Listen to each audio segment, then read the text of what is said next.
गुरुदेव आए रे बड़े ही सौभाग्य से, गुरुदेव आए रे बड़े ही सौभाग्य से, गूंज गया भारत सारा ओंकार नाद से।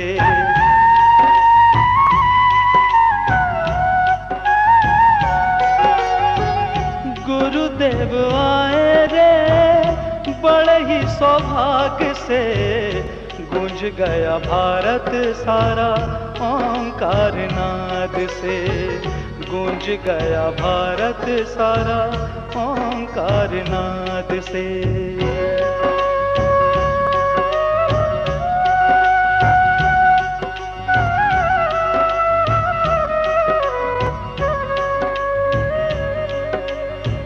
शुभाचार धर्म बनकर बैठा चुपचाप था, वाह व्रत में ही माना मुक्ति का माप था।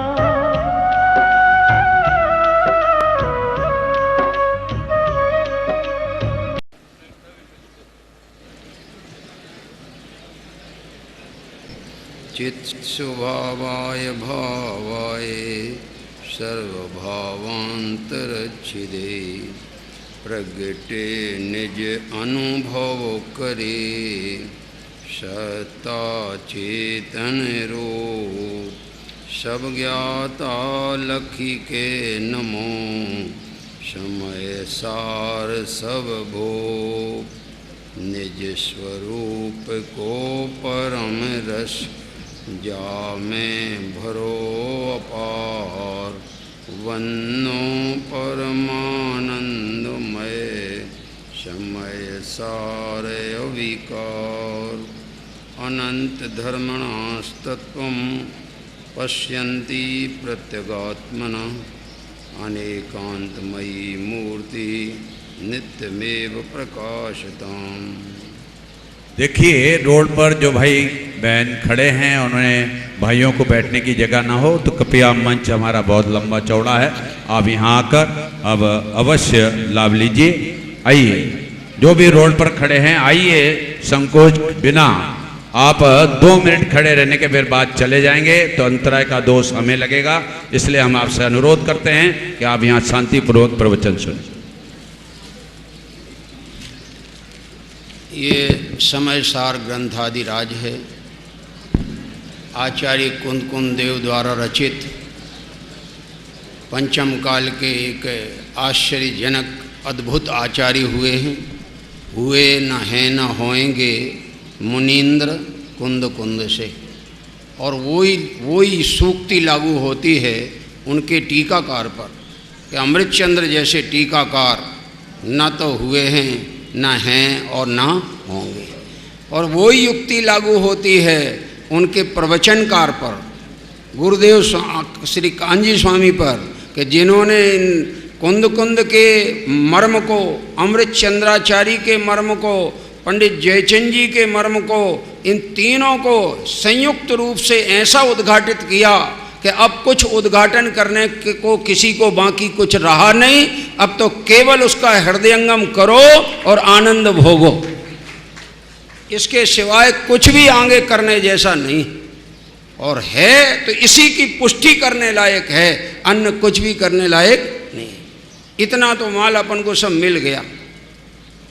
देखो एक बात पक्का है व्यवहार की स्थापना आवश्यक है और व्यवहार का निषेध भी आवश्यक है। जिसका निषेध करना हो उसका सम्मान पूर्वक पहले स्थापना करो, फिर उसका निषेध करना है।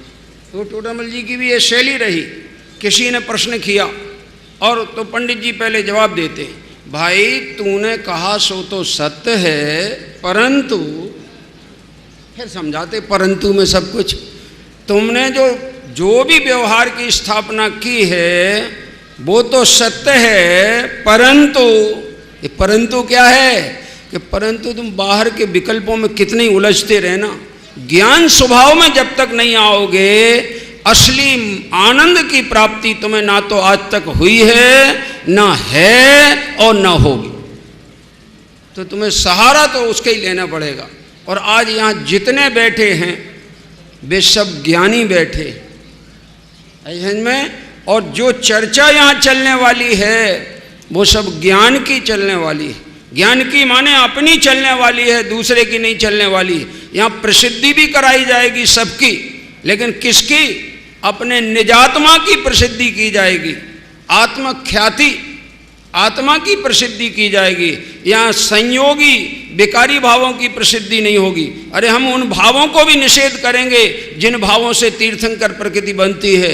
हम उन कर्मों का भी निषेध करेंगे जो तीर्थंकर नाम कर्म प्रकृति रूप परिणत होते हैं, और उनके उदय में मिलने वाले उस वैभव का भी निषेध करेंगे जो नो कर्म के रूप में तीर्थंकर प्रकृति के उदय के काल में मिलता है। क्योंकि ये तीनों सब जड़ की चीजें हैं, इनमें आत्मा का कुछ है नहीं, था नहीं और हो सकता नहीं। बात सुनना जरा ध्यान से। आए हैं अपन इस क्षेत्र पर, माल लेने आए हैं तो माल ही माल मिलना चाहिए, प्योर माल मिलना चाहिए। और प्योर माने कुंद कुंद आचार्य ने जो लिखा सब प्योर ही है। देखो हम तो लेने वाले हैं यहाँ कर्ता कर्म अधिकार, पर मेरी विचार आया शुरू का अध्याय तो छूट गया, जीव अजीव अधिकार अथवा पूर्व रंग अधिकार। तो छूट जाने में क्या होता है? गन्ना खाया आपने कि नहीं खाया? गन्ना अगर आप मान लो बीच में से खाओ तो कैसा लगेगा? मीठा लगेगा। शुरू में खाओ तो कैसा लगेगा? ये कुंद कुंद आचार्य के ग्रंथ की कोई सी भी गाथा निकालो ना, अभी गुरुदेव के द्वारा 320 नंबर की गाथा के आधार पर बात चली हैं, और उन्हीं कुंद कुंद की दूसरी गाथा नियम सार के आधार पर आदरणीय दादाजी ने बात की, और उन्हीं कुंद कुंद आचार्य का जो सर्वोत्कृष्ट कहना चाहिए अधिकार है वो है कर्ता कर्म अधिकार। कर्ता कर्म अधिकार शुरू करने के पहले मुझे एक बात याद आती है। मैंने MA के कोर्स में कालिदास को पढ़ा। कालिदास तो ऐसा लिखा है उन ग्रंथकारों ने कि काव्येषु नाटकम रम्यम, सबसे ज़्यादा मनोरम अगर कोई चीज़ होती है काव्यों में तो नाटक होता है। और नाटकेषु चक शकुंतला, और नाटकों में अगर कोई सबसे ज़्यादा रमणीय नाटक है तो अभिज्ञान शाकुंतला, और उसमें भी अगर कोई सबसे ज़्यादा रमणीय कोई अध्याय है तो तत्र अध्याय चतुर्थोयम, चौथा अध्याय, और तत्र श्लोक चतुष्टयम, और वहाँ 4 श्लोक ऐसे उत्कृष्ट हैं कि सारा का सारा मर्म उन 4 में आ जाता है। मुझे ये लगता है कि मुझे भी ये कहना होगा कि अगर ग्रंथादि राज ग्रंथों में अगर कोई ग्रंथ है तो समय सार है। क्या कह रहे? इससे ज़्यादा कोई रम्य ग्रंथ है ही नहीं, और है तो वो सब इसी के ही पोषक हैं, इसी से ही उद्धृत हैं, इसी से निकले हैं, इसी के ही कहना चाहिए, इसी का रस उनमें बह रहा है तो वे सरस हैं। इसके बिना कोई सरस हो सकते नहीं। तो एक तो ये ग्रंथादिराज सर्वोत्कृष्ट है, दूसरे इसकी टीका सर्वोत्कृष्ट है, तीसरे इसके व्याख्याकार पंडित जयचंद जी जो हुए हैं जिन्होंने भावार्थ लिखा है वो भी सर्वोत्कृष्ट है, और चौथे गुरुदेव जिन्होंने इसकी व्याख्यान और 19 बार समाज के सामने एक एक शब्द का व्याख्यान किया और सैकड़ों बार अंतर्मुखी उन्होंने व्याख्यान किया। ये सब बातें जो हैं अनोखी हैं। इसलिए इसमें भले 9 अधिकार हों, लेकिन 9 अधिकारों में सर्वश्रेष्ठ अधिकार कर्ता कर्म अधिकार। अब सर्वश्रेष्ठ कह रहे हैं, क्या किया जाए? जिसका प्रकरण चलता है वो ही सर्वश्रेष्ठ होता है। घर में 2 भाई 3 भाई हों और बीच के भाई की शादी हो रही हो या छोटे भाई की शादी हो रही है, तो सर्वश्रेष्ठ कौन होगा बताओ? घोड़े पे कौन बैठेगा? हैं? वही छोटे भाई। अब बड़े भाई को ये लगे कि हम तो नीचे चल रहे हैं, कि तुम्हें नीचे चलने में तुम्हारी शोभा है, क्योंकि अभी तुम्हारा प्रकरण नहीं है, तुम भी बैठ चुके हो। यहाँ तो अब प्रकरण दूसरा चल रहा, अब पैसा वालों प्रकरण गाओ आगे जन में, जिसमें पौन घंटा निकल गओ। नहीं जन में ये ऐसा गुरुदेव के सामने तो होता नहीं था, इतनी शिथिलता अपने में आई है। गुरुदेव के सामने पैसे की मैंने कभी भी उनके सामने चंदा होते नहीं देखा, और पैसे की कमी कभी नहीं देखी। बल्कि ये जरूर हमने देखा आंखों से कि भावनगर में दुष्काल पड़ा, अकाल पड़ा, और भावनगर का कलेक्टर सोनगढ़ आया। काहे के लिए आया? कि यहाँ एक और बैठ गुरुदेव के प्रवचनों में, और गुरुदेव के प्रवचन में ये बात आई, जगत में कोई किसी का भला बुरा कर सकता नहीं। उसके होश उड़ गए, अरे यहाँ तो कुछ मिलने वाला नहीं, क्योंकि ये तो कह रहे कोई किसी का भला कर सकता नहीं, और मैं तो ऐसा ऑफिसर हूँ कि जो तो भलाई करने के काम में लगा हूँ, और इसके लिए हम इनके पास आए थे। ये कह रहे कोई किसी का भला कर सकता नहीं। तत्व तो वो सुनते रहे शांति से, और चूंकि व्युत्पन्न मति थे तो ज्ञान में उनके जो लॉजिक थे, तर्क थे, वे भी उनके ज्ञान में आते थे। लेकिन करे क्या, बुद्धि जब तक इसमें रची पची ना हो तब तक दौड़ती तो बाहर ही की ओर है, और कर्तापन का विकल्प वो टूटता नहीं है। जो अकर्तृत्व की भी बात करने में भी कर्तृत्व आ जाता है, हैं? जैसे उदाहरण को आपकी ये बात चल रही थी, मेरे विचार आया विकल्प, खूब लेट हो रहे हैं तो समझाना है, तो मैंने तुरंत विकल्प को कैसे तोड़ा कि समझाना है कि समझना है। समझाने का तेरा स्वभाव है कि समझने का? तो समझने में तो आकुलता होती ही नहीं, तुझे आकुलता क्यों है कि तू समझाना चाहता है? तो समझाना है कि समझना है? समझ के पिंड हैं हम, अब समझ के पिंड को समझाना चाहिए कि वो तो समझेगा, स्वयं समझेगा, समझदार है। यहाँ ये चर्चा चल रही है, और गाथा हमें लेनी है कुंद कुंद आचार्य की, और महत्वपूर्ण गाथाएं यहाँ चलानी है, और 5-6 दिन में विचार तो ये कि कहीं 75वीं गाथा तक आ गए तो समझ लेना कि समय सार पूरा ही हो गया। ऐसी बात है, और ये सुनने मिलना चाहिए ऐसे में। और हमारी तो सलाह है कि अन्य जो भी कार्य हों उनका टाइम सीमित करो, तो तुम्हारे उल्टा होता है। तो इसका टाइम तो 2 मिनट ज़्यादा नहीं होना, और जिसमें 1 मिनट भी ज़्यादा नहीं लगाना चाहिए उसमें ज़्यादा लग जाता है। अपन को भी रस आता है ना, चिटें आती जाती तो कितना रस आता है। अब 251 वाले की घोषणा करना, पूरे शिविर 7 दिन निकल जाएंगे, ये कुछ नहीं मिलेगा तुमको। क्या ही ख्याल में? अगर तुम्हें कुछ चाहिए है, इनकी घोषणा वाले को जब फालतू वाला समय हो, क्योंकि क्या बात है, यहाँ तो वो बात चलने वाली है, तो शून्य तने रस निबंध शिथिल थाए, जानने तने हृदय ज्ञानी तना जनाए, तू रुचता जगतनी रुचि, तू रीझता शकल ज्ञायक, बनाऊं पत्र कुंदन ना, रत्नो ना अक्षरो लखी, तथापि कुंद सूत्रो ना, अंकाए मूल। ये तो देखो, ये बात जिनके हृदय में जम जाएगी, तुम्हारी कोई समस्या रहने वाली नहीं। अनादिकाल की समस्या तो अंदर में बैठी है, वो निर्णय नहीं हुआ है तत्व का यथार्थ। कलेक्टर को क्या मिला? ये देखो विकल्प रहता है, वो जब तक वो समाधान ना हो तो वो मन कलेक्टर, इनके दिमाग में यही रहा। और अगर अच्छा ही किया तुमने जल्दी पूछ लिया, नहीं तो ये गाथा नहीं समझ में आती तुमको। कलेक्टर को क्या मिला? ये सच पूछो, बताए दे रहे हैं भाई। अपूर्ण बात कोई भी हो, चाहे लौकिक हो चाहे कोई हो, अपूर्ण में कभी निराकुलता नहीं होती। लौकिक बात भी पूरी तो हो कम से कम। तो उन्हें क्या मिला? तो वे सुन के तो रह गए, और जब प्रवचन समाप्त हुआ तो लोगों ने परिचय कराया गुरुदेव से कि ये कलेक्टर साहब यहाँ आए थे, इस कार्य के लिए आए थे।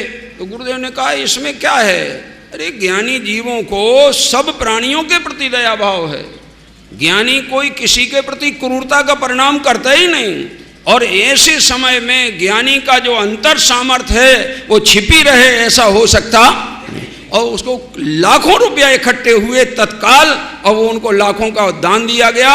वो कलेक्टर बड़ा प्रभावित, ये कौन सी बात है जहाँ समझा ये रहे हैं कि कोई किसी का करता धरता है नहीं और किया इतना जा रहा है। देखो मैं आपको बताऊं, सन 1975 में जब अपने सोनगढ़ में पंच कल्याणक हुआ, सारे भारतवर्ष की विद्युत परिषद बुलाई गई थी और उसमें पंडित जी अध्यक्ष थे, कैलाश चंद जी साहब।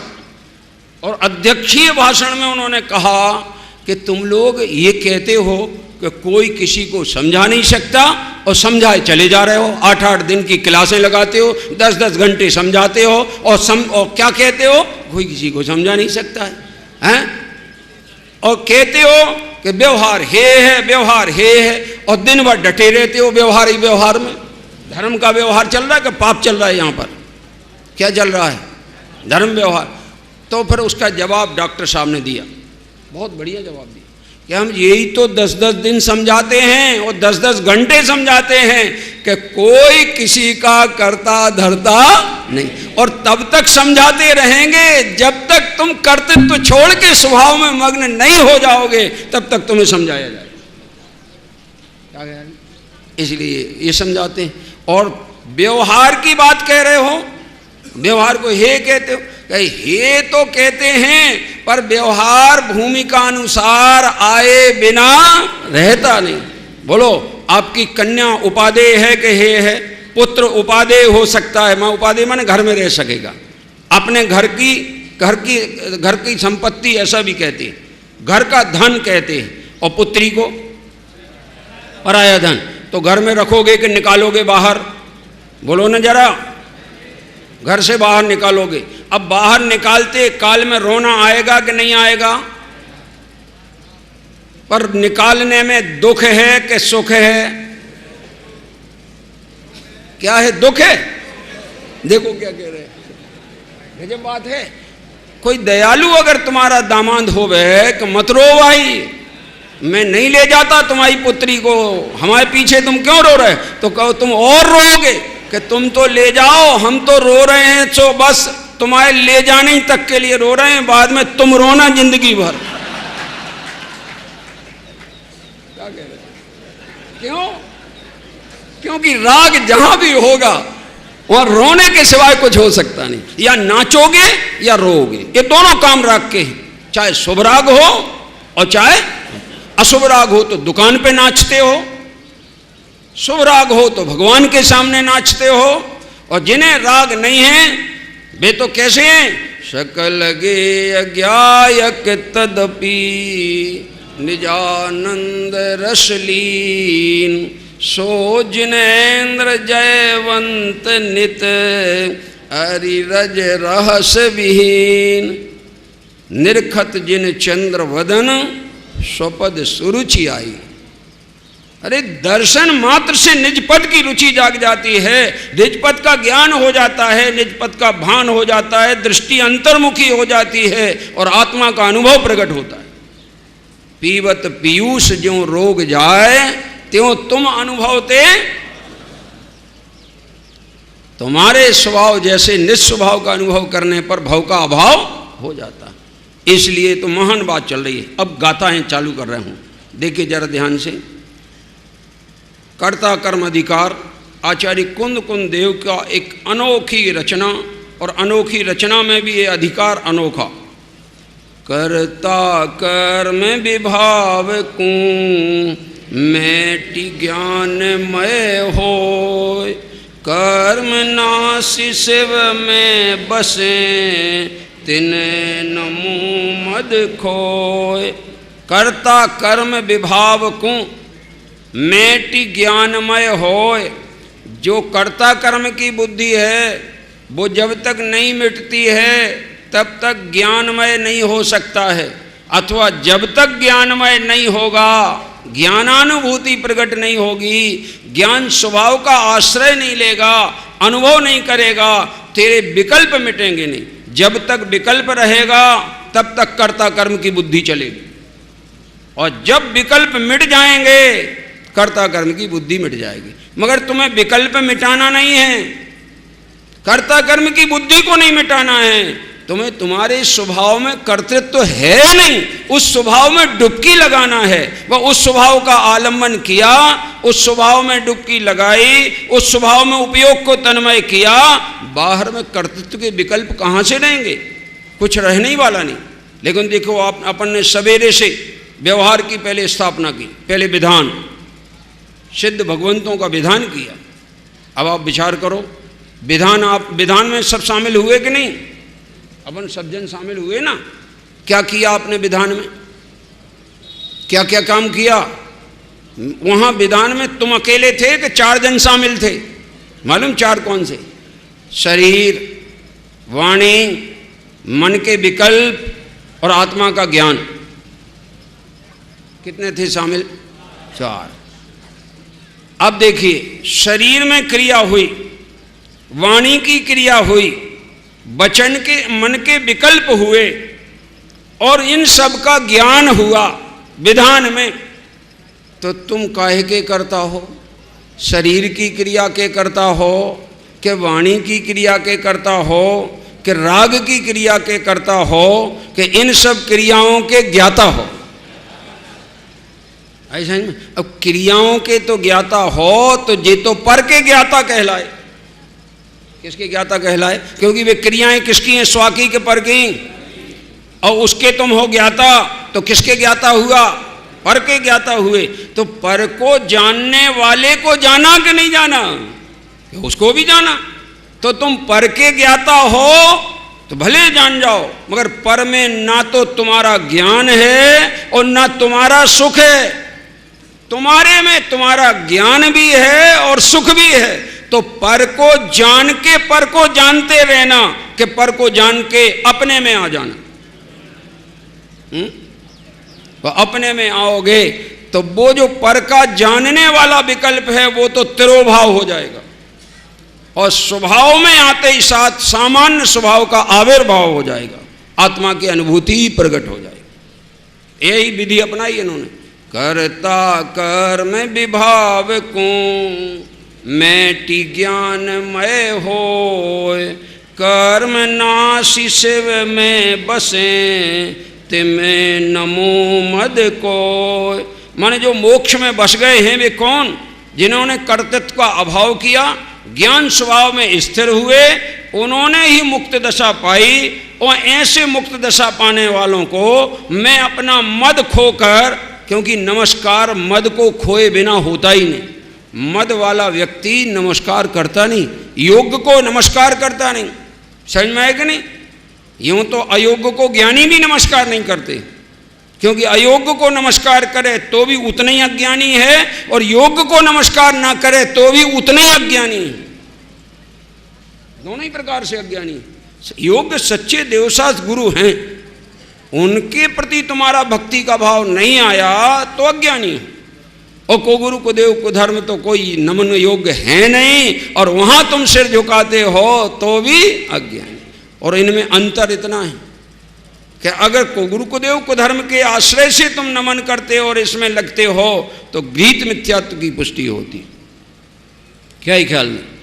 और अगर यहाँ सच्चे देव सदगुरु की तुम विनय नहीं करते हो तो गीत मिथ्यात्व मिटाने का चांस चूक जाओगे, क्योंकि गीत मिथ्यात्व को दूर करने का उपाय यहीं उपलब्ध है और कहीं उपलब्ध है। जिनवानी की शरण में आना। तो ये एक विधि बताई, अपना अभिमान छोड़कर अपने स्वभाव के सन्मुख होना है। तो जो स्वभाव सन्मुख हो गए हैं पहले उनकी संगति में आओ, उनकी विनय करो। अमृत चंद्राचार्य ने चौथी गाथा की टीका में तो ये लिखा कि ये जीव को कामभोग बंधन की चर्चा सुनने में आई, किंतु पर से भिन्न, अपने स्वभाव से अभिन्न एक आत्मा की चर्चा कभी सुनने में, परिचय में, अनुभव में नहीं आई। तो क्यों नहीं आई? 3 कारण दिए। एक कारण तो ये दिया कि ये जीव अनादिकाल से कसाय चक्र पे सवार है, एक कारण ये दिया। दूसरा कारण ये दिया कि इसे स्वयं अपने स्वभाव का ज्ञान अनादिकाल से नहीं। और तीसरा कारण ये दिया कि जिन्हें इसका ज्ञान है इसने उनकी सेवा शुश्रूषा की नहीं, इसलिए इसे आत्मा की उपलब्धि दुर्लभ रही। अब अगर आपको आत्मा की उपलब्धि करना है तो इससे सुंदर सहयोग अनेक संयोग कैसे मिल सकता है? मुमुक्षुओं को ये पंचम काल है ही नहीं। जो मुमुक्षु नहीं उनको ये पंचम काल है, और जो मुमुक्षु हैं उनको ये तो चौथा काल है। और चौथा काल क्या है? स्वकाल है। सब ये काल चौथे तो ये सब परकाल हैं, और अपने पास तो अपना स्वकाल है। जिस क्षण में तुम अंतर्दृष्टि करो उसी क्षण में स्वकाल है, और अंतर्दृष्टि ना करो तो चौथा काल भी बेकार है, कोई काम का नहीं। यहाँ तो अंतर्दृष्टि करने का नाम स्वकाल है, यहाँ तो अपनी दृष्टि को मोड़ना है। जरा सा दृष्टि बाहर की दृष्टि अंदर आई, काम हो जाने वाला है। एक अंग्रेज आया, उसने एक प्रश्न किया। प्रश्न ये किया, what is the lookout of Jainism? क्या प्रश्न किया? जैन दर्शन का लुकआउट क्या है? तो विद्वान ने समझाया, the lookout of Jainism is to look in not out. नहीं आई समझ में? जैन दर्शन का लुकआउट ए है, दृष्टिकोण ए है कि बाहर नहीं देखो, कहां देखो? भीतर, not out. To look in not out, यही तो यहां कहा गया है कि अपने घर को देख बावरे, सुख का जहां खजाना रहे, क्यों पर में सुख खोज रहा तू, क्यों पर का?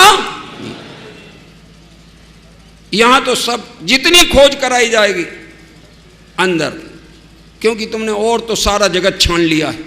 आप भगवान के सामने रोज कबूल करते हो, दाम बिना निर्धन दुखी, तृष्णा वश धनवान, कहूँ न सुख संसार में, सब जग देखो छान। तो तुमने ऐसी गलती क्यों की? छानने के पहले पता तो लगाना था कि कहाँ छाना जाए जहाँ वो सुख मिलेगा। तुमने सारा जगत छाना, पर सारे जगत में सुख है कि सुख आत्मा में है? तो आत्मा छान के देखो एक बार, कैसे सुख नहीं मिलता है। जितनों ने दृष्टि आत्मा की है वे अनादि काल से समझिए मोक्ष मार्ग में लगकर वे मोक्ष प्राप्त कर रहे हैं, कर चुके हैं, कर रहे हो, करेंगे। आज भी अगर आपको मोक्ष मार्ग में आना है, निराकुल शांति पाना है, आत्म कल्याण करना है, मनुष्य भाव को सार्थक बनाना है, तो आप भी अपने घर की ओर देखो। अपने घर में देखने में कुछ भी गड़बड़ी के चांस नहीं है, औरों की घर की तरफ देखने में बहुत गड़बड़ी के चांस हैं। आप अपने घर के बाहर खड़े हो दरवाजे पे और दूसरे के घर की तरफ देख रहे हो, और उसको शंका हो जाए कि इसकी दृष्टि गड़बड़ है, तो पिटोगे और जेल भी जाओगे। क्या कह रहे? ये जरूरत नहीं है फालतू देखने की। हाँ, एक काम के लिए देख सकते हो पर की ओर, कि ये भेद ज्ञान करना है, तो मेरी चीज क्या है ये पता लगाना हो, तो ये वस्तु पर है, ये वस्तु पर है, ये वस्तु पर है, इतना तो तुम निर्णय कर लो। लेकिन जब ये निर्णय हो गया कि पर है, तो पर पे दृष्टि लगाए रहोगे कि हटा लोगे? दृष्टि हटाना है। तो देखो आगे लिखते हैं अब पहले उस स्वांग को नहीं, आगे लिखते हैं, जैसे दो पुरुष, प्रथम टीकाकार कहते हैं कि अब जीव अजीव के ही एक कर्ता कर्म के भेष में प्रवेश करते हैं। जैसे दो पुरुष कोई एक स्वांग करके नृत्य के अखाड़े में प्रवेश करें, उसी प्रकार जीव और अजीव दोनों एक कर्ता कर्म का स्वांग करके प्रवेश करते। ये एक स्वांग क्यों बनाते? ये एक स्वांग बनाने का अर्थ ये है कि जीव को जीव रूप नहीं जानकर जीव और अजीव को एक मानता है, तो दोनों का एक स्वांग मानता है, कार्य दोनों का न्यारा न्यारा होता है, और मानता है दोनों के कार्य को एक का कार्य। तो मैंने कहा था कि आज पूजन अपन ने की, ध्यान रखना। आप जिनवाणी सुन रहे हो कि नहीं? अभी सुन रहे ना? सुन रहे हो काय से?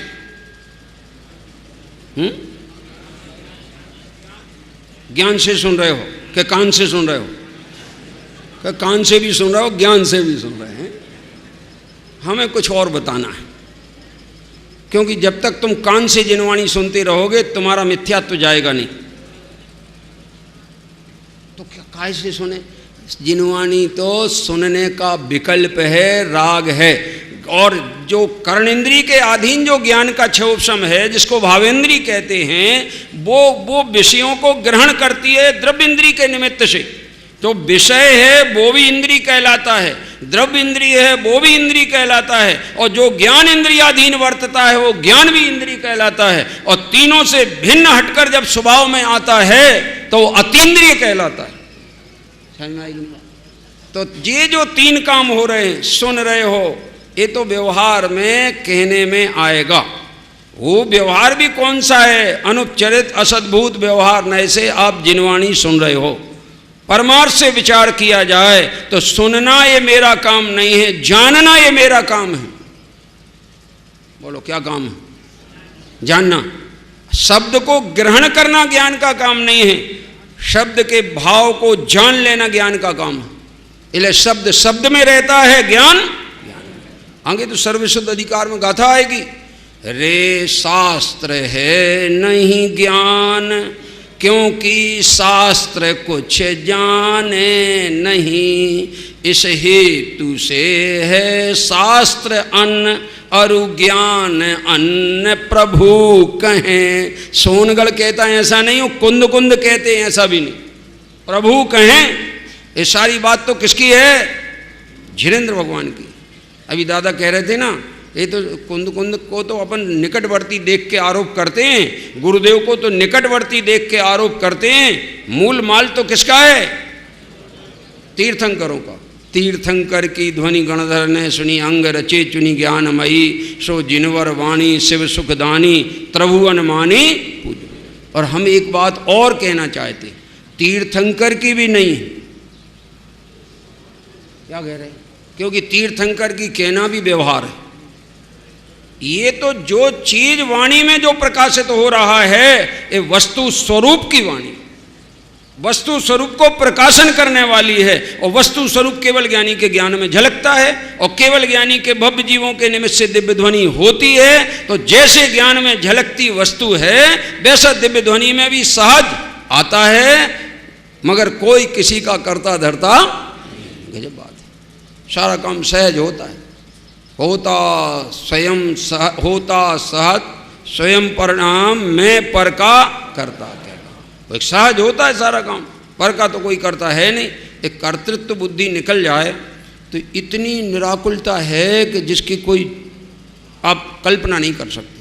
मैं आपको एक बात बताऊं, अभी यहाँ जितने भी प्रबंधक होंगे ना, इनको 7 दिन को शिविर कभी भी लाभदायी नहीं होगा। क्यों नहीं होगा? क्योंकि इनके विकल्प इतने हैं और परेशान भी इतने हैं। जो कोई देखो उनको ठांस रहे हैं, भी तुम्हारी ऑनरेरी सेवा कर रहे हैं। क्या कह रहे?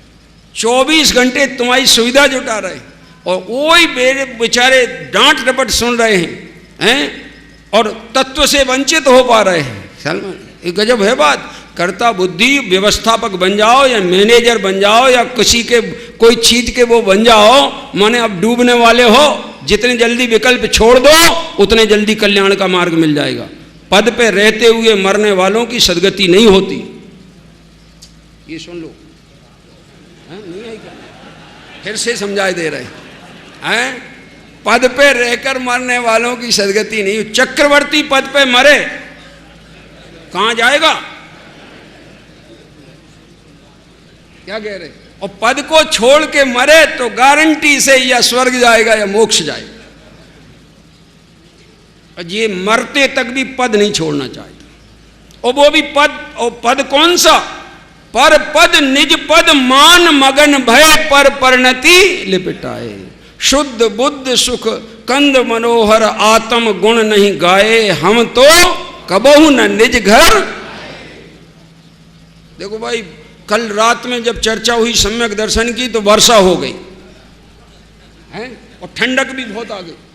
अब आपके पंखे नहीं भी हों तो कोई बात नहीं, समो शरण में पंखे नहीं होते ऐसा में, और वहाँ ठंडक रहती, बिल्कुल एसी रहती है, समझ लेना आप। पर एसी का जो आनंद लेते हैं वे दुर्गति जाते। क्या कह रहे? वहां तो जिन्हें शुद्धात्मा का आनंद आता है हैं, उन्हें सदगति मिलती है, और जो शुद्धात्मा में मगन हो जाते हैं उन्हें गतियां नहीं मिलती, गतियों का अभाव हो जाता है। ये मार्ग कोई अलौकिक है, सबको सुनने जैसा है। टाइम हो जाए तो बता देना, वैसे मैं भी देख रहा हूं है टाइम आ गया, 2-3 मिनट का मैं जल्दी कर देता हूं, टाइम पे बंद कर दूंगा, चिंता नहीं। पूरा 3 मिनट बाकी, हम 3 मिनट में बंद कर रहे हैं। और लेट भी हो तो हम क्या करें, 45 मिनट तो पूरे करने ही पड़ेंगे ना। ये सारी जिम्मेदारी हमारी नहीं है, हम तो घड़ी देख के 45 मिनट चलाएंगे। अब वो उसको भी घटाओगे तो घटा के चलाएंगे, 5 मिनट में बोलोगे तो 5 मिनट में बोल देंगे, और आपको खाली तुम्हारे से श्रद्धांजलि अर्पित कर दो तो वो कर देंगे, आपको डिटेल बताओ तो डिटेल बता देंगे। तात्पर्य वृत्ति में जैसे आचार्य ने लिखा है कि 12 गाथाएं संक्षेप रुचि वाले शिष्य के लिए पर्याप्त हैं आत्मकल्याण के लिए, 13वीं गाथा तक समझने की जरूरत नहीं। लेकिन आगे लिखा फिर भी विस्तार से रुचि रखने वाले के लिए अब 13वीं गाथा से 415 गाथा तक का विस्तार से समझाते हैं। कोई जीव संक्षेप में सुनकर अपना कल्याण कर लेते हैं, कोई विस्तार रुचि वाले भी होते हैं, क्योंकि नाना जीवा नाना कम्मा, जगत में जीव अनेक प्रकार के हैं, उनकी योग्यता अलग अनेक प्रकार की है, इसलिए वक्ता का कर्तव्य एक ही प्रकार का नहीं होना। उनके लिए भी क्या करें, वैरायटी रखो तो दुकान चलती है, क्यों है कि नहीं ये सवाल। और देखता आज कौन सी वैरायटी कम हो गई। और ध्यान रखना, ऐसा माल रखना कि जिसमें एक ही अनियोग की वैरायटी ना हो, चारों अनियोग की वैरायटी हो, वो जिनागम का धंधा करने वाला है। और इसमें कोई वैरायटी में कमी आएगी, गड़बड़ी भी हो सकती है, दुष्प्रभाव हो सकता है। ये चारों का जहाँ जैसा समन्वय देखो वैसा करो, और हर एक के सीजन भी होते हैं हर काम के। यहाँ बात आ रही है कि वो कर्ता कर्म का स्वांग करके नृत्य के अखाड़े में प्रवेश करे। ये नृत्य का अखाड़ा कहो, नाटक का मंच कहो, एक ही बात है। उसी प्रकार जीव अजीव दोनों एक कर्ता कर्म का स्वांग करके प्रवेश करते हैं। इस प्रकार यहाँ टीकाकार ने अलंकार किया है। अब पहले उस स्वांग को यथार्थ ज्ञान जान लेता है, तब उस ज्ञान, वो जानने वाले ज्ञान की महिमा करते हैं। यानी इसमें मंगलाचरण करेंगे तो किसका याद, किसको करेंगे मंगलाचरण के लिए? ज्ञान को, क्योंकि ज्ञान ही मंगलकारी है। और ऐसा एक भी आत्मा नहीं है जो ज्ञान से संपन्न ना हो। जैसे सच बात तो ये है कि आत्मा ही मंगलकारी है, आत्मा का स्वरूप मंगलमय है। तो इस मंगलकारी आत्मा की चर्चा और मंगलाचरण अपन आगे देखेंगे कल। आज का समय पूरा होता है और आज अपन यहीं विराम लेते हैं, आगे विषय अपन चलाएंगे।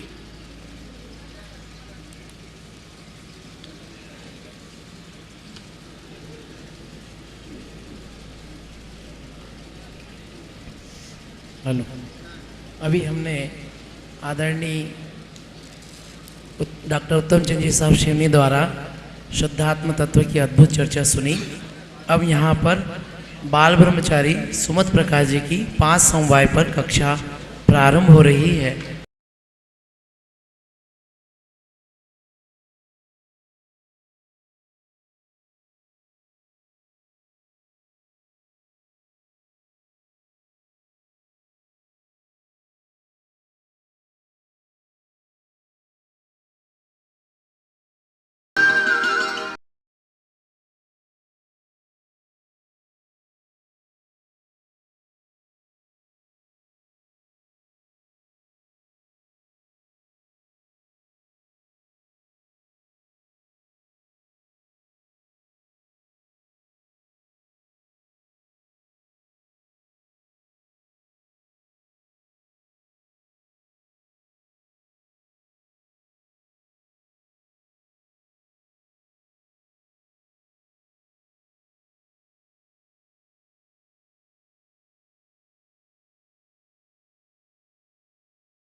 बहुत लोग हमारे भाई खड़े हैं। आप जितनी आपके पास जगह है आइए। इधर बहनें भी, ऊपर भी जगह है, आप ऊपर भी जा सकते हैं, जा सकती हैं बहनें ऊपर, और आगे आगे सरक जाएं।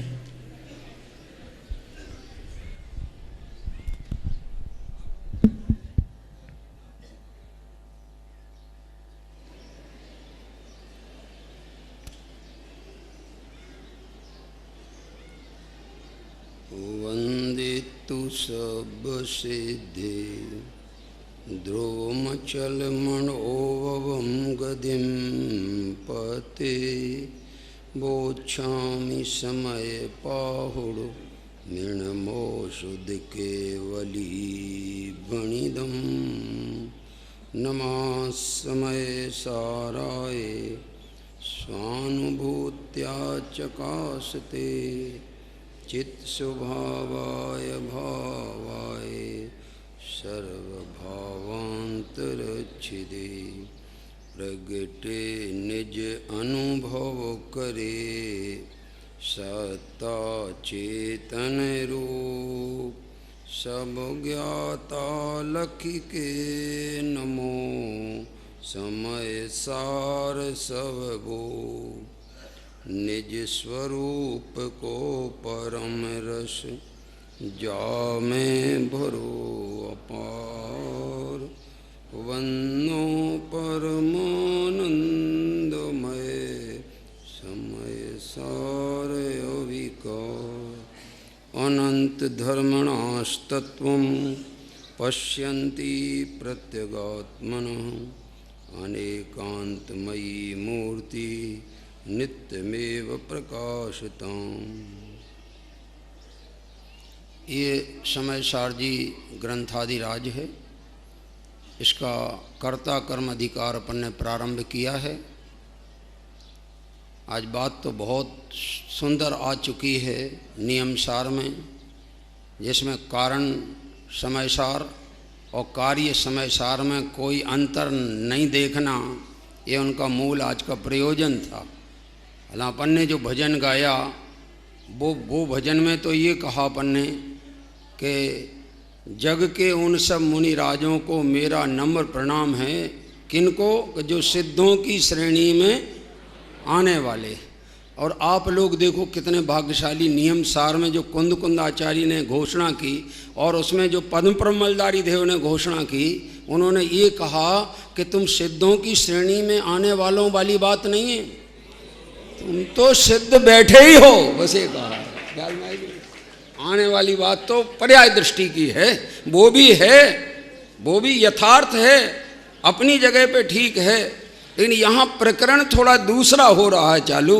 इसलिए वो श्रेणी की जिसकी चर्चा नियम सार में आई है, वहाँ तो वो श्रेणी में आने वालों की बात नहीं है।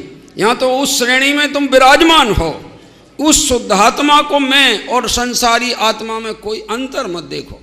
ऐसे जिन्होंने अपने आत्मा को कारण आत्मा, कारण परमात्मा और कार्य परमात्मा अथवा कारण समय सार और कार्य समय सार दोनों में अंतर नहीं देखा है, वे कौन होते हैं कि जिनकी दृष्टि द्रव्य स्वभाव पर होती। समझ में है कि नहीं? और द्रव्य स्वभाव पर दृष्टि होने पर अपने को सदाकाल एक ही मानते हैं कि मैं तो ज्ञायक हूँ। क्या हूँ? ज्ञायक। ये तो जीव अजीव अधिकार में निर्णय हो चुका है कि मैं ज्ञायक हूँ। अब जब तुम ज्ञायक हो तो ये तुम्हारे विकल्प जो हैं, कर्ता कर्म के विकल्प, ये क्यों चल रहे हैं? उसका भी कारण अज्ञान है। देखो, और ऐसा लगता है कि तुमने ज्ञायक के निर्णय को यथार्थ अनुभव नहीं किया है।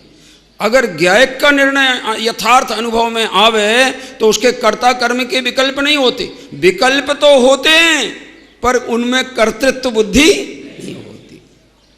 मुनिराजों के विकल्प नहीं होते तो नियम सार कैसे लिखते, समय सार कैसे लिखते हैं, चारों अनियोग के ग्रंथों की रचना कैसे करते? ये रचना तो विकल्पों के माध्यम ही से हुई है, विकल्पों के निमित्त से हुई है। लेकिन वे तो अपने आप को सदा क्या कहते हैं? स्वरूप गुप्तस्य न किंच दस्ति कर्तव्य मेवामृत चंद्र सूर्य। अमृतचंद्र सूरी का तो इस समय सार की रचना में कुछ भी कर्तव्य नहीं है, न उपादान से, न निमित्त से, न कोई प्रकार से, न विकल्प से, क्योंकि वे तो स्वरूप गुप्त थे, अपने आत्मा के अतीन्द्रिय आनंद को चखने वाले थे और उसी के स्वामी थे, उसी के कर्ता थे, उसी के भोक्ता थे। विकल्पों के, विकारी भावों के न वे कर्ता थे, न स्वामी थे और न उसके भोक्ता थे। ये बात बहुत अलौकिक है। सारे जगत में नहीं, जैन दर्शन के अंदर भी कर्ता बुद्धि कूट कूट के भर गई जैनियों के बीच में। देखो अपन तो भगवान के पास जाते रोज बोलते हैं कि हे जिनेंद्र भगवान, जरा मैं आपके पास इसलिए आया हूँ, आप जरा ध्यान करिए। एक गांव पति जो होवे सोहू दुखिया दुख खोवे, तुम तीन भुवन के स्वामी, दुख मेटो अंतर, हमारा दुख मिटाओ। और एक ब्रह्म विलास में तो ऐसा भजन लिखा भैया भगवती दास जी ने, हे दीन बंधु श्रीपति करुणा निधान जी, अब मेरी व्यथा क्यों ना सुनो, बार क्या लगी। भगवान तुम्हें देरी क्यों लग रही है? किस बात में देरी? हमारी बात सुनते ही नहीं हो। कब सुनोगे? वो जो दादा ने दृष्टांत दिया ना कि जब तक तुम पूछते रहोगे तब तक नहीं सुनेंगे, और जहां पूछने का विकल्प छोड़ के स्वभाव मग्न होगे सो हम तुम्हारी सुन लेंगे। समझ में आएगी नहीं? तुम्हें सुनाना है मेरे को, हम ऐसे थोड़े ही सुनते, हम हैं निर्विकल्प, तो विकल्प वालों की नहीं सुनते। ऐसे में निर्विकल्प जो है उनकी सुनता है जो निर्विकल्प हो। गजब बात है। जिनेंद्र की पूजा शुभ भाव से होती है, ये तो अशुद्ध नय का वचन है। जिनेंद्र की पूजा वीतराग भाव से होती है, उसी का नाम जिनेंद्र की पूजा है, और उसके बिना मुक्ति हो सकती नहीं है। और वो जिनेंद्र की पूजा मुक्ति का साक्षात कारण है। और ये जो जिनेंद्र की विकल्पात्मक पूजा है, एक कथनचित व्यवहार नए से परंपरा कारण कहने में आता है, परमार्थ से देखा जाए तो वो मोक्ष का साक्षात अंतराय है। क्या कह रहे? गजब बात है। आचार्यों की वाणी है। पंचास्ती काय में अमृतचंद्र आचार्य ने 169 नंबर की गाथा में लिखा कि अब अरहंत भक्ति को, जिनेंद्र की भक्ति को मोक्ष का परंपरा कारण सिद्ध करते हैं, और 171 गाथा में लिखा कि अब अरहंत भक्ति को मोक्ष का साक्षात अंतराय सिद्ध करते हैं। तो हम दोनों बातें दो वक्ता बोलेंगे, एक अंतराय सिद्ध करेगा और एक उसे परंपरा कारण सिद्ध करेगा। तुम बिल्कुल भ्रम में मत पड़ना, तुम्हें तो दोनों वक्ताओं से अपेक्षा समझ के वस्तु समझनी। समझ में आया?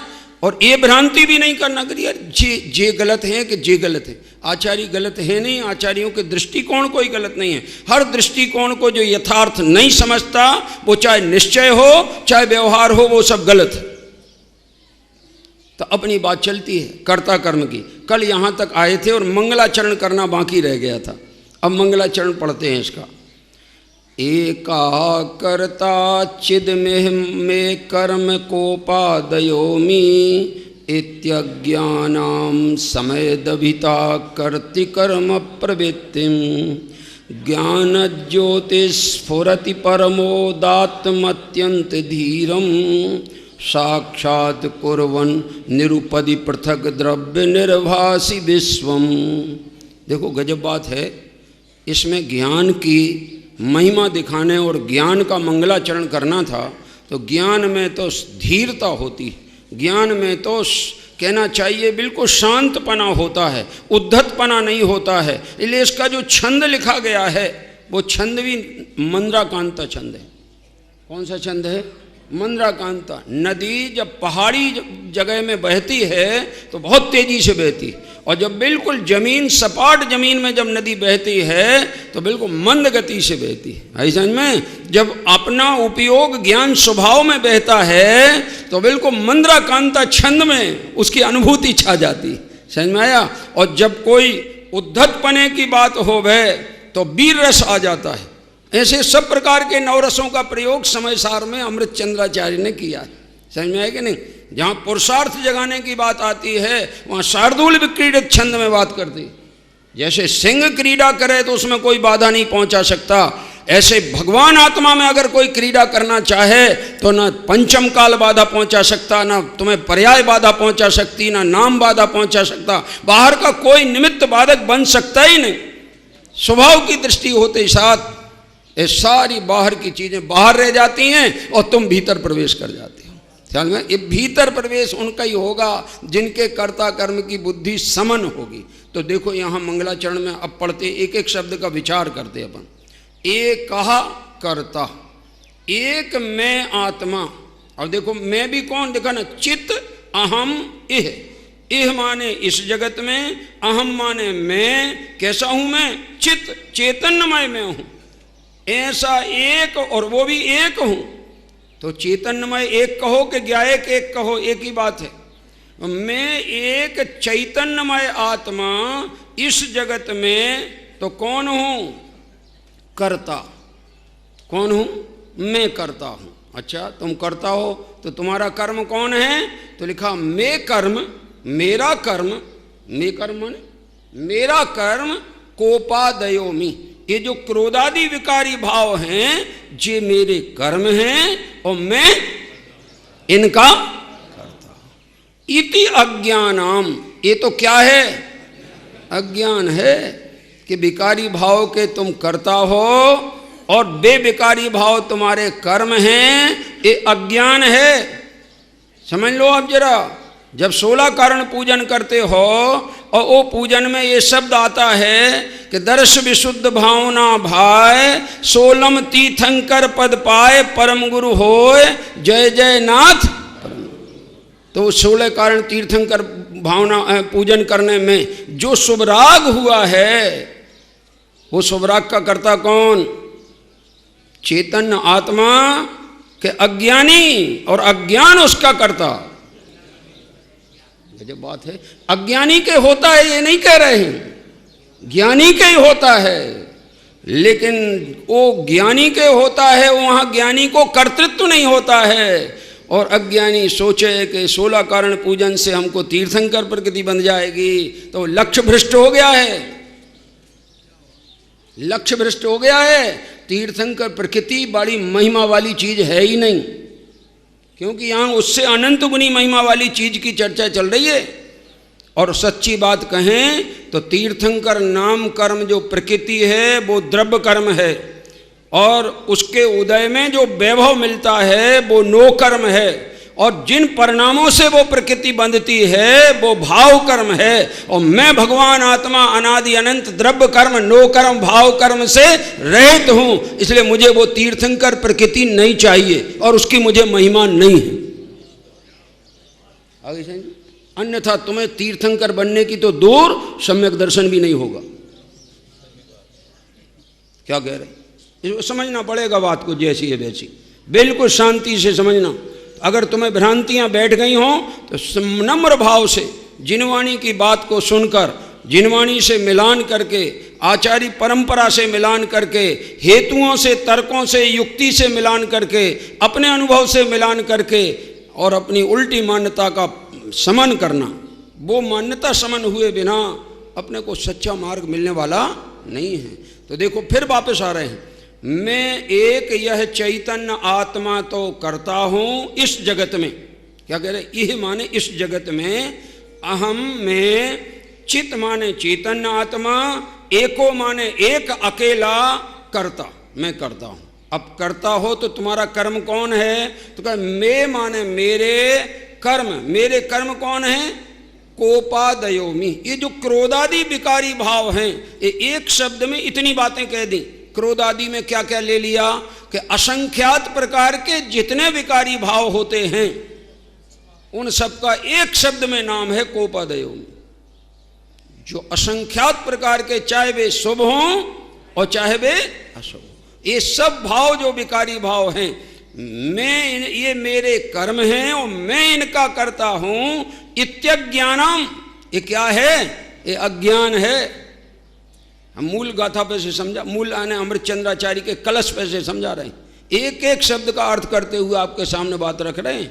इसको कोई काटने की किसी में क्षमता नहीं है, क्योंकि अमृतचंद्राचार्य से चूक होना संभव नहीं है। टाइम आया?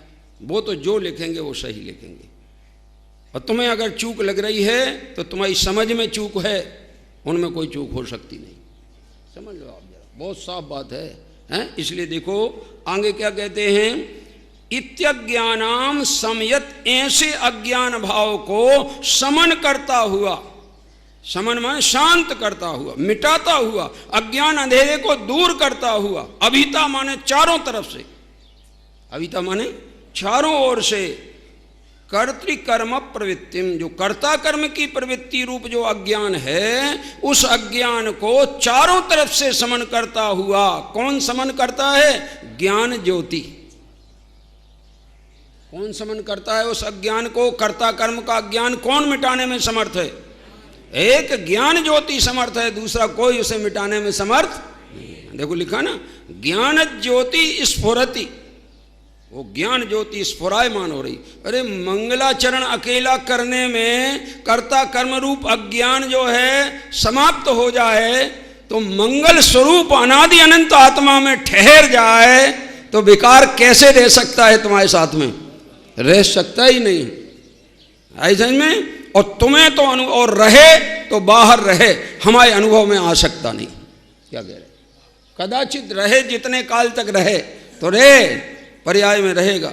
पर्याय में क्या रहेगा? पर्याय में संयोग में रहेगा, और पर्याय का स्वभाव नहीं बन जाएगा। पर्याय में रहने पर भी वो पर्याय का आगंतुक भाव कहलाएगा। वो पर्याय स्वयं मेरे लिए स्वभाव, मेरे स्वभाव से भिन्न है। क्या कह रहे? और उस पर्याय में आया हुआ विकार वो मेरा स्वभाव है ही नहीं, तो ना वो मेरा स्व है, ना मैं उसका स्वामी हूं, और स्वस्वामी संबंध बिना कर्ता कर्म बनता नहीं। तो विकार मेरा है नहीं, आता जरूर है विकार। देखिए आपको जिनवाणी सुनने का विचार आ रहा है कि नहीं, विकल्प हो रहा है कि नहीं, और तभी तो आप जिनवाणी सुन रहे हो। तो अब मैं पूछता हूं, ये जिनवाणी सुनने का विचार आया, ये किसने जाना? ज्ञान ने जाना। तो ज्ञान ने विकार किया कि आए हुए विकार को जाना? अब मैं पूछूंगा, विकार तो आया, और जिस ज्ञान ने जाना वो आया कि वो मेरे स्वभाव में ही सदा विद्यमान है, तो वो कहीं से आया नहीं। जो कहीं से नहीं आया वो घराती, और जो आया वो बराती बोल सकते हो, क्यों? बराती जाने के लिए आते हैं, घर में रहने के लिए नहीं आते। थोड़ा बहुत स्वागत भी कर दो तो कर दो, मगर वे वास्तव में जाने के लिए स्वागत है।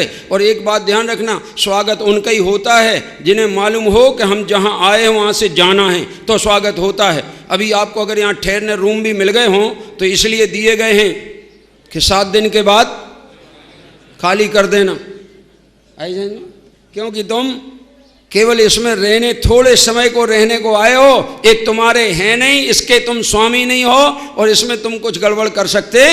तो जो जितने विकारी भाव आते हैं उनको मेरा ज्ञान जानता है। तुम में जानता है, तो जानना मेरा कर्म है कि ये विकारी भाव मेरे कर्म है। अब बताओ, गजब बात है।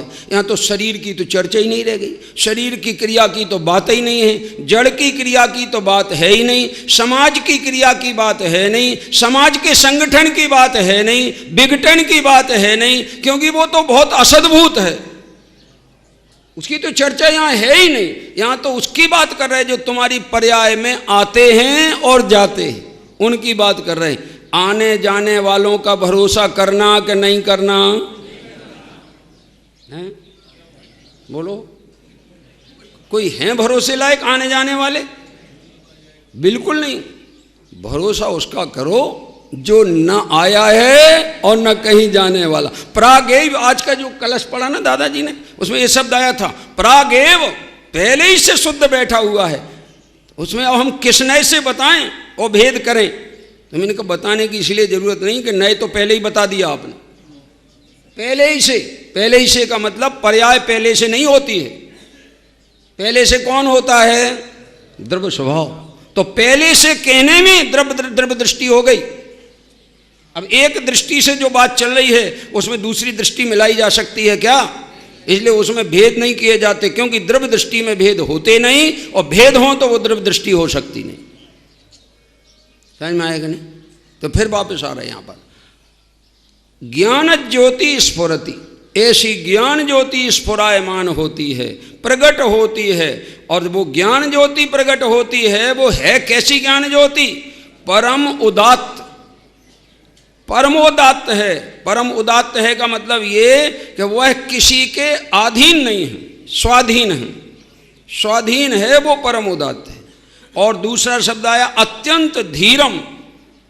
दो शब्द होते हैं, एक अधीर और दूसरा धीर। अधीर तो वे कि जरा सी बात में विचलित हो जाएं, और धीर वे जो कभी भी कैसी भी परिस्थिति में विचलित ना हो। ज्ञान का स्वभाव ऐसा है कि बाहर की परिस्थितियां कैसी बने, चाहे पुण्य का उदय हो, चाहे पाप का उदय हो, चाहे शुभ भाव हो, चाहे अशुभ भाव हो, ज्ञान तो जानने के सिवाय और कुछ करता, वो जानने का काम करता है। आप बताओ जरा, आज दिन भर में आपने क्या काम किया? सवेरे से अभी तक दो एक नाम गिनाओ, जो दो चार काम तुमने किए हो। क्या काम किया है? जाना, जानने का काम किया। कब? आज, कल, अनादिकाल से करते आ रहे। और मान रहे हो? मान रहे हो क्या? अगर जब अनादिकाल से ज्ञान करते आ रहे हो तो तुम ज्ञान स्वभाव को स्वीकार करो ना कि मैंने तो अनादिकाल से आज तक जानने के सिवाय कुछ किया नहीं। भाई ये मानता नहीं। इसलिए अमृतचंद्राचार्य को 14वीं गाथा में, 15वीं गाथा, 16वीं गाथा में लिखना पड़ा कि यद्यपि बाल गोपाल सबको अनुभूति स्वरूप आत्मा अनुभव में आ रहा है, पर यह अनुभव में आने पर भी ऐसी अनुभूति इसे एक क्षण को भी अनुभव में नहीं आई, उदित नहीं हुई। अनुभव में तो आ रहा है, पर इसने अनुभव किया कहाँ है? ऐसे ये अभी तो जिनवाणी के सूत्र के बल से ये बोल रहा है। क्या बोल रहा है? कि मैंने अनंत काल में आज तक जानने के सिवाय कुछ, तो अनंत काल में नहीं किया है तो आने वाले अनंत काल में कितना क्या करोगे? हैं? तो तुम्हारे कितने काम हैं? हैं? मात्र जानना, बस एक ही काम। एक काम में सब काम समा गए, और जहां एक काम तुमने छोड़ा तो सारा संसार तैयार। और ज्ञाता हो, एक काम करने वाले, जाननहार हो, जानने वाला सुखी और करने वाला, देखो जब बात है। करने के विकल्प जिन जिन को भी हैं, अरे धर्म का कार्य करने का विकल्प हो तो दुख होता है, आपको बता रहा हूं। और ज्ञातापने का जहां स्वभाव दृष्टि में है कि मैं करने वाला हूं कि जानने वाला हूं, बस जानना किसी को करना लगता नहीं। एक बिल्कुल प्रैक्टिकल आपको घटना सुनाता हूँ। हमारे स्कूल विद्यालय में एक लेक्चरर था, बहुत उद्दंडी था। एक तो मैंने स्वयं उसका ट्रांसफ़र रुका के उसको रख लिया। सच कह रहा हूँ, घटना देखना इस पर घटेगी वो कैसी घटती है। तो वो रुक गया और बहुत गड़बड़ी करे। हमारे पास स्टाफ पूरा था, तो मैंने कहा इसको दंडित कैसे किया जाए। तो एक मैंने उपाय किया, जो टाइम टेबल बनाया उसमें उसका नाम हटा दिया और कहा तुम आओ रोज बैठे रहो। क्या कहा? काम कुछ नहीं तुमको, वेतन हम निकाल के तुम्हें देंगे, बस तुम बैठे रहो। पागल हो गया। आइए क्यों उसने, मैं बैठे कैसे रहूं? जिनको करने की आदत है उनको जानने की आदत कैसे रहे? जानने की आदत आ जाए तो उनमें कर्तापन का विकल्प कैसे आए? लो जिनेंद्र भगवान दिन रात एक काम करते रहते हैं, सकल गे ज्ञायक तदपि निजानंद रसलीन। तो वे धर्मात्मा है कि नहीं? और वे ज्ञान करने वाले कभी थकते नहीं। और ज्ञान के सिवाय चाहे राग हो अथवा कि शरीर आदि की क्रियाएं हों, इनमें थकान हुए बिना रहती नहीं। देख लो आप 2 घंटा नाचो, जिनेंद्र के सामने नाचो, और हम 2 घंटा देखेंगे कौन थकता है। कौन थकेगा? नाचने वाला। और इतना थक जाएगा कि ज़्यादा नाचेगा तो गिर जाएगा, बेहोश हो जाएगा।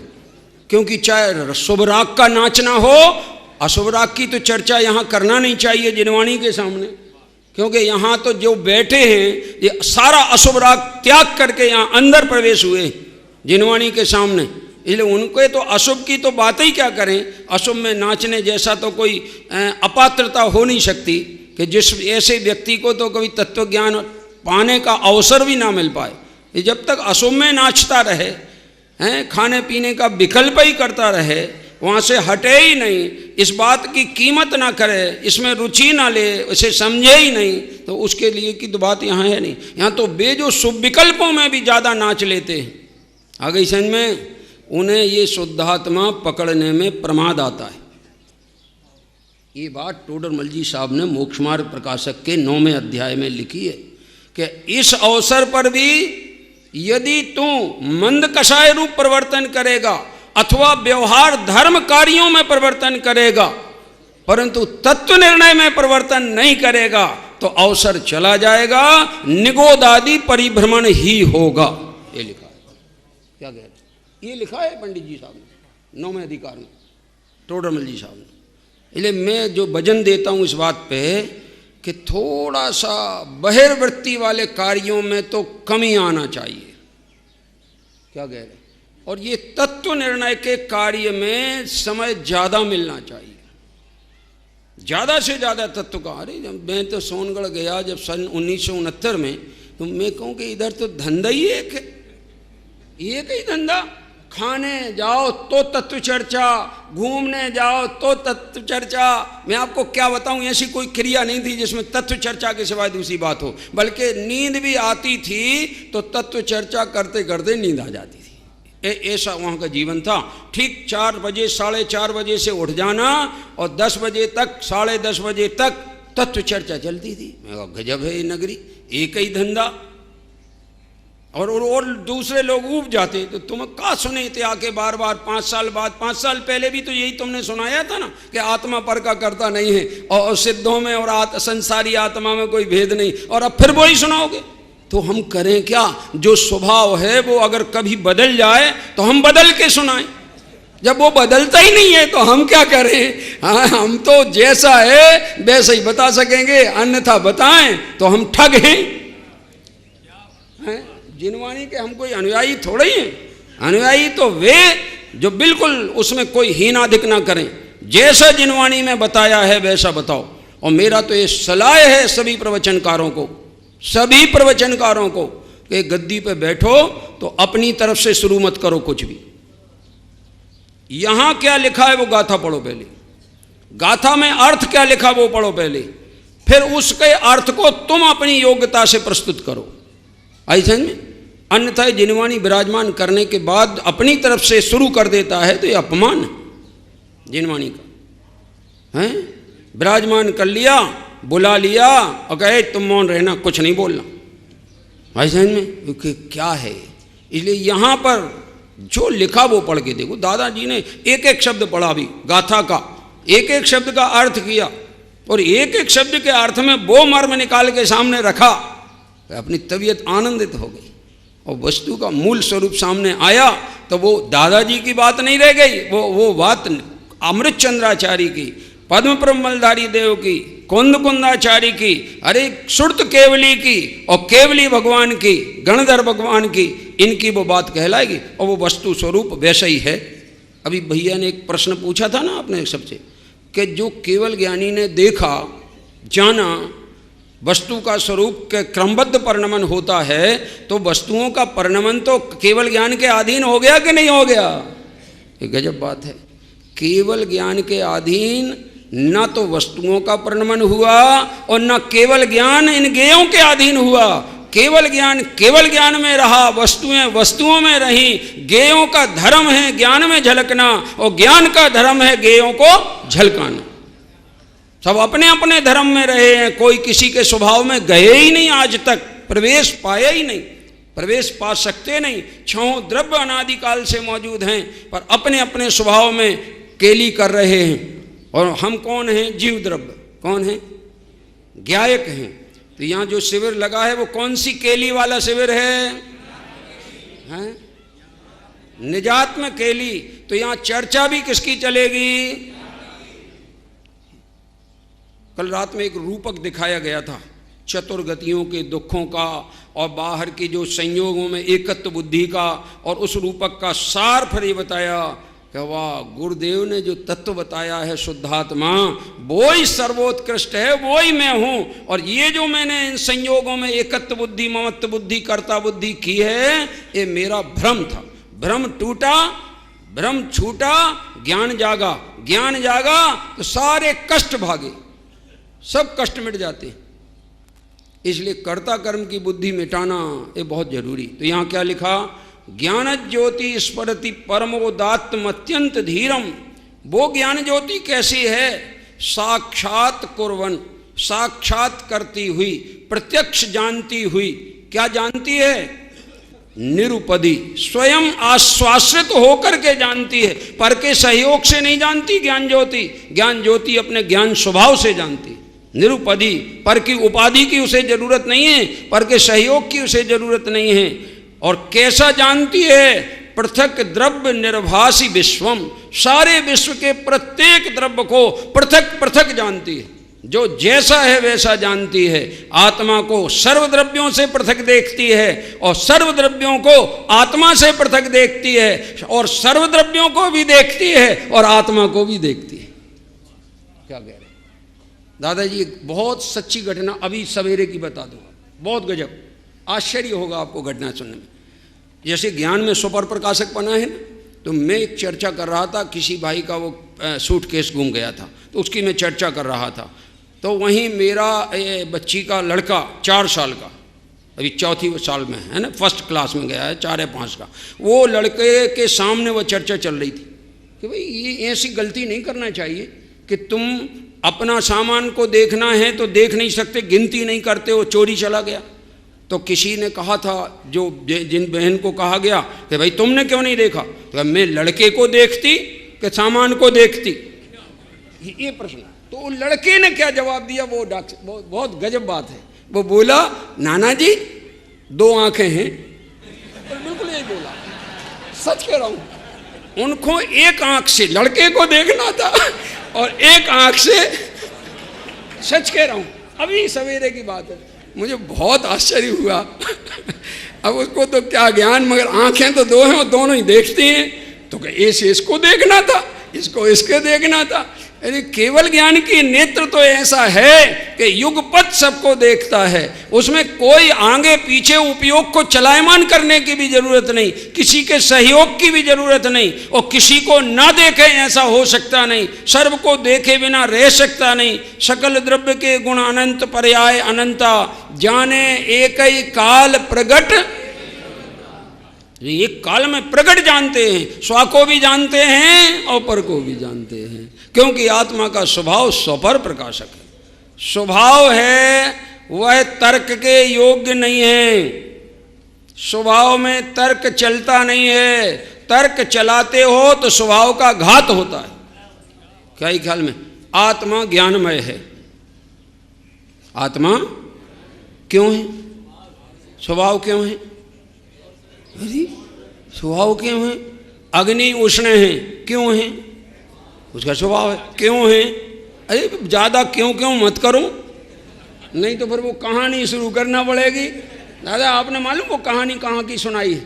एक भव्य प्रमोद लिखा है, कोई मक्खन लाल जी हुए हैं वहाँ दिल्ली में, उन्होंने भव्य प्रमोद नाम का ग्रंथ लिखा है, और उसमें एक कहानी आई है। उसमें तो सीधा ये लिखा कि वो बार बार प्रश्न करे, फिर क्या हुआ, तो वो बोले खेत में चिड़िया घुसे फुर्र उड़ जाती। कहे फिर क्या हुआ, कहे खेत में चिड़िया घुसे फुर्र उड़ जा। तो कहे तेरी फिर फुर्र कब बंद होगी, कहे जब तेरी फिर बंद होगी तब मेरी फुर बंद होगी। वही कहानी थी, सार वही था, ऐसे में कि नहीं, ऐसा लिखा। ऐसे तुम क्यों क्यों अगर स्वभाव में लगाते जाओगे तो तुम्हें स्वभाव की प्राप्ति होने वाली। कि कब हमें स्वभाव प्राप्त होगा, कि जब तुम स्वभाव को क्यों लगाकर छोड़ दो, क्यों न लगाओ, क्यों लगाना छोड़ दो, और स्वभाव है उसे एकदम ज्ञान के जरिए स्वीकार करो। स्वीकार करने वाली बात है यहाँ। तो स्वीकार करने में हालत बदल जाएगी। आई समझ में, जो कन्याएं कोई योग्य पति को स्वीकार कर लेती हैं उनकी पूरी जिंदगी बदल जाती है, उनकी पूरी जिंदगी सुखी रहती है ना। और अगर इनकार कर दे तो समझ लो कि तुम्हारा पर भाग्य सही ना हो तो तुम्हारा जिंदगी कैसे बीते कुछ कहा नहीं जा सकता। ये लोकल दृष्टांत हैं लौकिक। वास्तविक बात तो यहाँ ये है कि जो विकारी परिणाम जीव की पर्याय में हो रहे हैं प्रति समय, परिणाम तो सबके हो रहे। मैं कहूँ आपको, सवेरे उठे आप, समझ में ना, दैनिक कार्यों से निवृत्त होने के बाद स्नान किया कि नहीं, कि बिना स्नान करे मंदिर वगैरह किया कि नहीं, बोलो ना, हैं? नहीं। अब व्यवहार में बोलो किया। देखिए व्यवहार में बोलो तो कहते किया, और जब निश्चय पे अडिग हो जाते हैं तो मैंने स्नान, अरे स्नान तो नहीं किया, स्नान का भाव किया कि नहीं, कि नहीं स्नान का भाव भी नहीं किया, तो क्या किया कि मैंने तो स्नान की क्रिया को भी जाना, स्नान के भाव को भी जाना, मंदिर आने की क्रिया को भी जाना, जिनेंद्र भक्ति के परिणाम को भी जाना। मैंने तो जाना, जानने की क्रिया मैंने की है, राग की क्रिया करना मेरा स्वभाव है ही नहीं। कब से नहीं है कि जब से हम हैं तब से नहीं है। कब तक नहीं रहने वाला है कि जब तक हम रहने वाले तब तक। हमारा स्वभाव ज्ञान है। कब से है? आज भी। सबका के एक का, सबकी तुम्हें क्या करना बात, सबकी करना कि अपनी। भाई सबका ज्ञान तो कर लेना, बस सबकी चर्चा नहीं करना, समझ में, क्योंकि औरों की चर्चा में विषमवाद है और अपनी चर्चा में सारे विषमवाद का अभाव है। जिनको भी लौकिक विषमवादों से बचना हो, वे लौकिक संपर्क से दूर हो जाओ, समझ में। और जो लौकिक संपर्क जिनका बढ़ता जाएगा, उनके विवाद और उनके विकल्प भी बढ़ते चले जाने वाले, घटने वाले नहीं है। हाँ, ऐसा में। इसलिए विचार करके देखो, यहाँ आचार्य अमृतचंद स्वामी कह रहे हैं कि साक्षात कुर्वन निरुपदि पृथक द्रव्य निर्भासी विश्वम। ऐसे शुद्धात्मा को, ज्ञान ज्योति को, ज्ञान स्वभाव को उन्होंने याद किया, क्योंकि ज्ञान ही मंगल का कारण है, अन्य कोई मंगल और सुख का कारण नहीं। इसलिए मंगलाचरण में अगर आप मंगल चाहते हो तो ज्ञान को याद करो। किसको याद करना? अरे महावीर स्वामी को भी याद किया है, तो कोई महावीर नाम को थोड़ा ही याद किया है, उनके स्वभाव को याद किया है। नमः श्री वर्धमान आए, तो वर्धमान कैसे कि निर्धूत कलिलात्मा ने सालोका नाम त्रिलोका नाम यद विद्या दर्पण, जिनके ज्ञान दर्पण में सारा जगत, दर्पण में जैसे अन्य वस्तु गे झलकती है, ऐसे सारा लोकालोक उनके ज्ञान दर्पण में झलकता है। झलकता है, वो झलकने वाले गेयों में परमेत्व गुण का पड़ा होने से वे झलकते, और आत्मा में ज्ञातृत्व गुण पड़ा होने से वो झलकाता है। दोनों का अपना अपना स्वभाव है, इसमें कोई उपाय करके ये नहीं कर सकता। देखो गजब बात है, आत्मा का अनुभव ज्ञेयाकारों में नहीं होता, आत्मा का अनुभव ज्ञानाकार में होता है। ज्ञानाकार को कहते सामान्य का आविर्भाव, और ज्ञेयाकार को कहते विशेष का आविर्भाव। और विशेष के आविर्भाव में अनुभूति नहीं होती, सामान्य के आविर्भाव में अनुभूति होती है। लेकिन विशेषों को अनुभूति के काल में मिटा नहीं सकते हो, विशेष रहेंगे, तुम अपनी दृष्टि हटा सकते हो, समझ में। और दृष्टि हट के स्वभाव में चली जाएगी तो सामान्य ज्ञानाकार की अनुभूति होगी, लेकिन ज्ञान में गे झलकना बंद नहीं होगा, ये कहना चाहिए। गे तो सदाकाल झलकते रहेंगे, क्योंकि उनका झलकना स्वभाव है, ज्ञान का झलकाना स्वभाव है। अब तुम्हारा उपयोग बाहर से विशेष से हट गया, सामान्य में चला गया, तो सामान्य में गया तो सामान्य की अनुभूति हुई। देखो अपन दाल खाते ना रोज, दाल, अगर किसी दिन कोई दाल जो बनी हो और उसमें नमक ना डला हो तो आपको स्वादिष्ट लगेगी कि बेस्वाद? सच बोलना, बेस्वाद। कौन लगेगी? दाल, दाल बेस्वाद लगेगी। दाल का स्वाद कहाँ गया? कहाँ है? हैं? दाल ही में है। तो तुम्हें बेस्वाद क्यों लग रही है? कि तुम्हारी अपेक्षा अलग है, तुम दाल का स्वाद थोड़ी चखना चाहते हो, दाल में मिलावट का स्वाद लेना चाहते हो, ऐसे में। अच्छा, नमक डाल दिया तो कैसी लगी? स्वादिष्ट लगी। तो नमक से दाल स्वादिष्ट लगती है, तो वो स्वादिष्ट जो लगी वो स्वाद दाल का है कि नमक का है? और तुम मान किसका रहे हो? तो ये मान्यता सही है कि गलत? जैसे कुत्ते को हड्डी चबाने पर स्वाद तो आता है अपने खून का और मानता है हड्डी का स्वाद, तो कुत्ते की मान्यता सही है कि गलत? और हमारी मान्यता है कैसी है बोलो? सही है कि गलत? और कितनी गलत कि जितने परसेंट उस कुत्ते की है उसमें भी 1-8% कम नहीं हो सकता, उतनी गलत मान्यता है। हम मान्यता गलत अपनावे और शांति प्राप्त करना चाहे, मिलेगी नहीं। शांति का मार्ग इतना सरल है कि जितना सरल मार्ग कोई दूसरा है ही नहीं। क्यों? क्योंकि शांति का मार्ग बाहर है ही नहीं। क्या कह रहे? बाहर जाना नहीं, बाहर के विकल्प करना नहीं, बाहर के विषय में सोचना नहीं, अपने में रहना, अपने ही में जाना, अपने ही विचार करना और अपने ही स्वाद लेना, और अपने में सब कुछ है। जब अपने में सब कुछ है तो बाहर जाने की क्या जरूरत है, हैं? इसलिए अपने में जब जीव जाता है तो उसे आनंद की प्राप्ति होती है। अब देखिए आगे इसमें ऐसा लिखा भावार्थ पढ़ते पंडित जयचंद जी साहब का ये भावार्थ है। ऐसा ज्ञान स्वरूप आत्मा है वह पर द्रव्य और पर भावों के कर्तृत्व रूप अज्ञान को दूर करके स्वयं प्रकट प्रकाशमान होता है।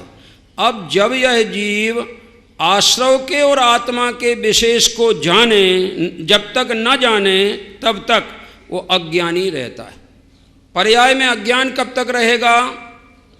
कि जब तक आश्रव का और आत्मा का भेद नहीं जानेगा, विकारी भावों का और आत्मा का भेद नहीं जानेगा, अथवा ज्ञान स्वभाव राग स्वभाव को न्यारा न्यारा नहीं जानेगा। राग पर्याय में हो तो अज्ञानी नहीं, चाहे शुभ राग हो चाहे अशुभ राग हो। अज्ञानी तो इस कारण से है कि पहले तो वह राग को आत्मा का मानता है, दूसरे राग का वह कर्ता बनता है और तीसरे उसका भोक्ता बनता है, इसलिए वो अज्ञानी है। और जो राग को अपना नहीं माने तो किसको अपना मानेगा? ज्ञान मेरा है, राग ज्ञान में झलका है, पर राग राग में रहा है, ज्ञान में राग कभी आता नहीं। आज तक अनंत काल में मेरे आत्मा में और मेरे ज्ञान में जगत का कोई गेय पदार्थ आया नहीं। आया कि नहीं आया? तो जब आपने खाना खाया और कोई अच्छी चीज़ परोसने में आई, उस समय जो तुम्हें स्वाद आया वो स्वाद किस में आया? आत्मा के ज्ञान में आया हैं कि इंद्रिय ज्ञान में आया? स्वाद,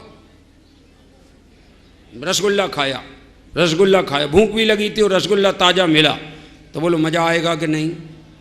बोलो ना, हैं? आएगा। किस में से? ज्ञान में से आएगा और मज़ा रसगुल्ला का आएगा। ज्ञान में से ज्ञान का मज़ा आएगा कि रसगुल्ला का आएगा? हैं? बताओ ना आप जरा भाई। जब ज्ञान में से मज़ा आएगा तो ज्ञान का आना चाहिए, और रसगुल्ला से मज़ा आएगा तो जो रसगुल्ला का स्वाद है वो तुम्हारे ख्याल में आएगा। ऐसे तो तुम्हारा ज्ञान अनादिकाल से इंद्रियाधीन होकर, गेयों में एकाग्र होकर, तन्मय होकर प्रवर्तता है और ऐसी भ्रांति करता है कि मैंने गेयों का स्वाद चखा।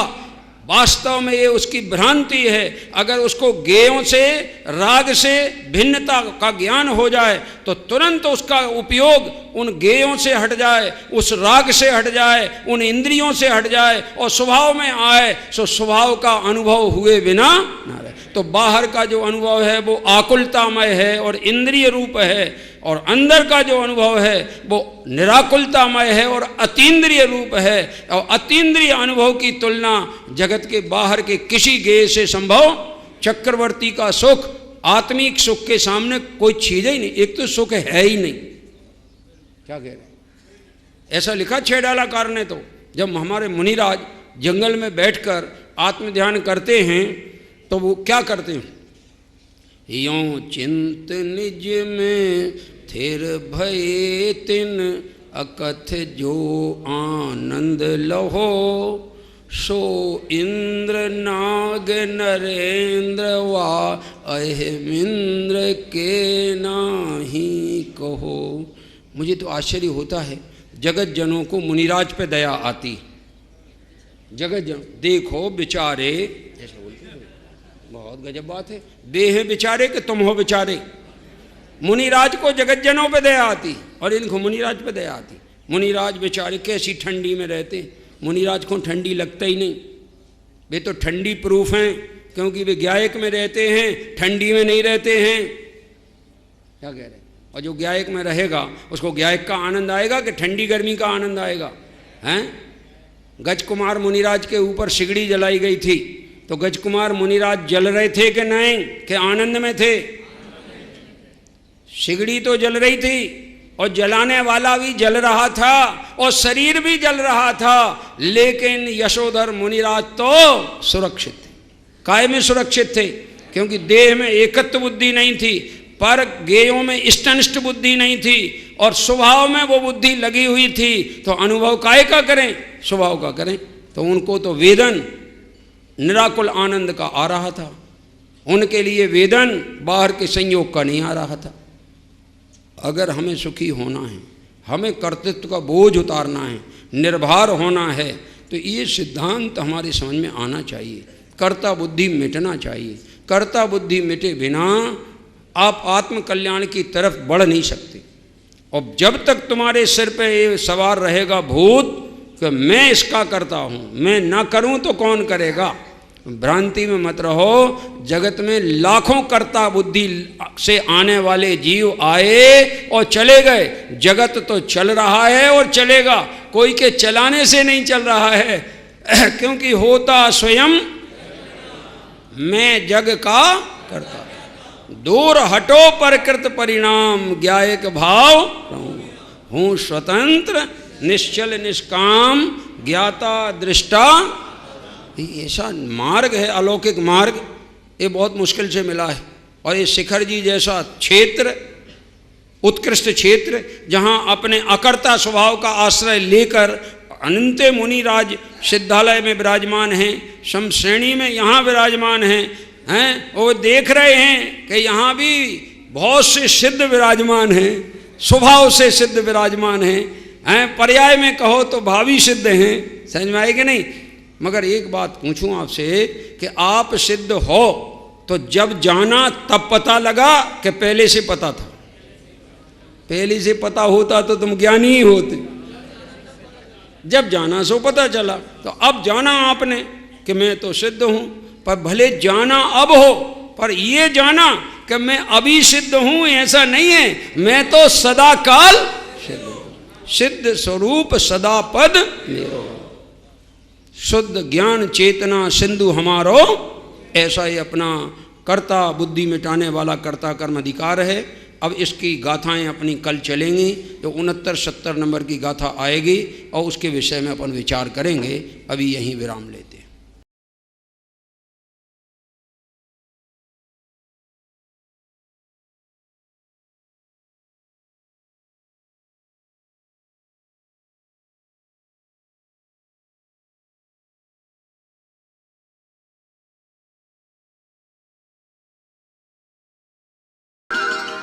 चल मणोभवं गदिं पते, बोच्छामि समय पाहुरु निर्णमोषुध केवली बणिदं, नमः समय साराय स्वानुभूत्या चकासते, चित् स्वभावाय भावाय सर्वभावांतरच्छिदे,